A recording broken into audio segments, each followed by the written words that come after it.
Hi everybody, welcome back to the Craft Beer Hub. This isn't a beer review for you, this is more of like a beer haul really. You would have seen in the thumbnail, I've been to Asda.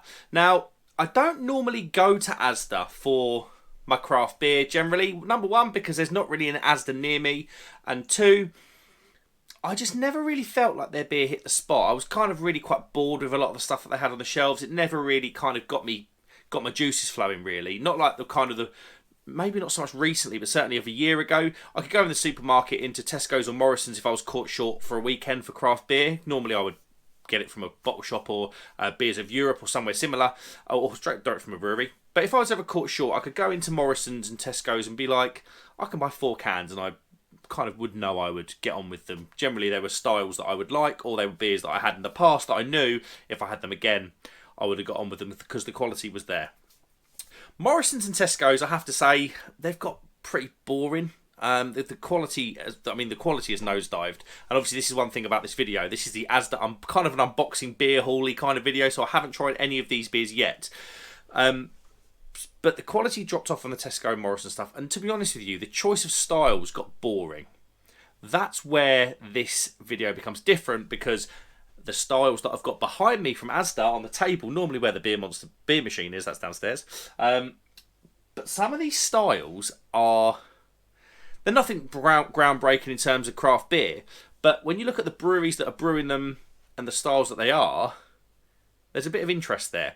Right, we'll start off. I've got all the prices on my receipt here, so I can just run you through the prices to let you know kind of what I paid for them.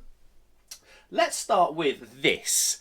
Now this is Acehostile proper black bottle conditioned beer, black IPA. This particular beer was, oh that's annoying, they've just listed it as ale and beer. That is annoying. That's annoying. I didn't check the receipt. I think that was around about £2.50. None of these beers, it's worth saying, what did I pay for these beers? You got £3, £3, £2, £2.10, £3, £1.30, £3, £3, £3, £3, £3, and 30p for the bag. I actually think this was £2.10, just from what I've seen on the receipt. So I thought £2.10, proper job. It's not going to win any awards, the actual proper job, the Cornish IPA, but I thought black IPA, worth a little look. So for £2.10 in a 500ml bottle, I thought that was quite good value for money on the face of it. And this is the thing, obviously this is more of a beer haul video. I'm not tasting them, so I'm just kind of sort of looking at it thinking, what could this be like? The next one that really interested me actually was this. This is a 5.5% beer from North Brewing Company called Continuum, and it's an American pale ale. So an American pale ale, you don't see too many beers of that style landing on the supermarket shelves, and I love an American pale ale. I love pale ales in general. American, Aussie, New Zealand pale ales speak to me. North Brewing Company. If I'm being entirely honest, the last 6 to 9 months, what they've put into the supermarket at least, hasn't been that great. I've had some of their bottle shop stuff. It's been very good. But yeah, North Brewing, generally very, very good.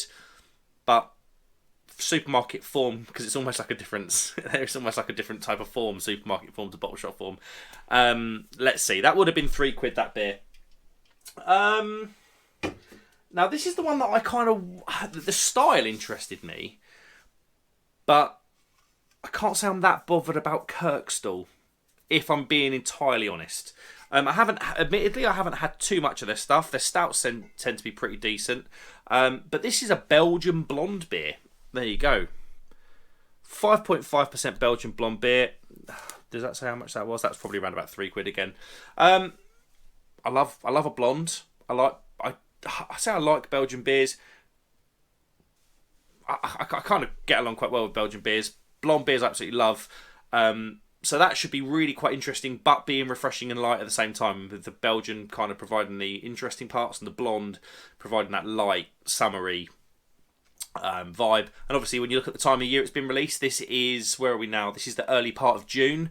These beers have been rolling out for the last 2 or 3 weeks onto the Asda shelves. Not all at once, there has been a rollout on supermarket shelves for Asda. So yeah, time of year that's been released, that should be pretty good, I'm hoping. The next one is this. Now This is from Brew York. Now, Brew York in general don't bother me that much. But they don't bother me that much in the sense that I always find them really novelty. There's always something with a Brew York beer. It's a stout, but it's just got loads of chocolate and tonka bean in it. Or it's a pale ale and it's got donuts in it. This is just simply marketed as a 6.4%, so serious ABV, West Coast IPA called Big Eagle. So I'm hoping, and I have to say, I went to Brew York's tap room last year with John from Lord's Brewing Company after the York Beer Festival, and some of the beers I had from Brew York, they're kind of just the normal stuff that you wouldn't see if you were just standing in a supermarket shelf. This stuff would never be on those shelves in a million years. The normal stuff that they brew is decent, so I'm hoping maybe they've kind of brought a bit of that form to the supermarket shelf. Who knows? That would have been about £3 again, which I thought £3 on the face of it for a West Coast IPA at 6.4%. That's pretty decent in my book. The next one now. This is the beer, and I haven't read any of these labels, but I'm going to break it for this one. This is the beer that had me most interested. Now, on the face of it, it's a Northern Monk hazy IPA at 6% called Faith in Haze. Mark, why are you that bothered about that? Northern Monk, I'll tell you for why. Northern Monk's... The beer that Northern Monk put onto the supermarket shelf, the accessible stuff, was some of the best stuff in the country for me. When you go back to beers like Scarfell, what was it called? It was it wasn't called Faith in Futures, it was... I can't remember what it's called. The beer with Rivington was insane. The Stigbergets beer, that was another double dry hopped IPA. Scarfell. Some of those beers were... They were £3.50 each, so they were never going to be like top level bottle shop. But like I say, coming home on a Friday and you've got nothing in the fridge. Northern Monk beers, I would pick them all the time. I'm going to have a look at this one. I don't normally, and for that reason, it might not see a review on the channel because I don't know. That's not normally my thing. But the Northern Monk beers recently that have gone into Tesco's and Morrison's have been laced with these cheap fruit juices, and it's almost been like if you could pick out that kind of brew doggy, artificial, chemical, fruity thing and put it in a Northern Monk beer, it's almost been a bit like that. So let's just see if they've put anything in this. I hope they haven't. I really hope they haven't. Water, malted barley, wheat, oats, hops and yeast. So this could be really good. This could be really good. I want it to be good because I do like Northern Monk. I love their Patrons Project beers and their kind of individual stuff, or let's say individual stuff, the kind of special stuff. And I do really like them on the supermarket shelf as well because I know a lot of people get the hump when I talk about supermarket beer, but let's face it, it's the entry level. And supermarket beer got me, or not, it didn't get me into craft beer as such, but supermarket beer certainly gave me that constant access to decent beer when I was a lager lout before. So yeah, supermarkets gave me constant access to decent beer that wasn't the lager stuff, and then that perked my interest to move on into more specialist stuff. So I've got a lot of time for supermarket stuff. I know it has its downsides in terms of how it affects the industry, but I think supermarket beer is a gateway to someone buying other decent stuff. The next one, no one will be surprised why I'm excited about this one. This is a salt beer. Salt are very, very good, and it's one of their single hop series called Sabro. There you go. It's a 5% beer. It's got the typical salt branding, lovely matte finish on the can. This was £3 again, I think. And double check the prices because, like I say, it's literally just got IPA and beer written on this. It's not itemised it properly.